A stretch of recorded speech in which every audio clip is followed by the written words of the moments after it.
కోసమే. పాపాన్ని తొలగించే పరిశుద్ధుడు వచ్చాడు మా కోసమే.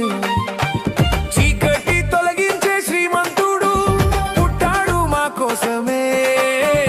పాపాన్ని తొలగించే పరిశుద్ధుడు వచ్చాడు మా కోసమే.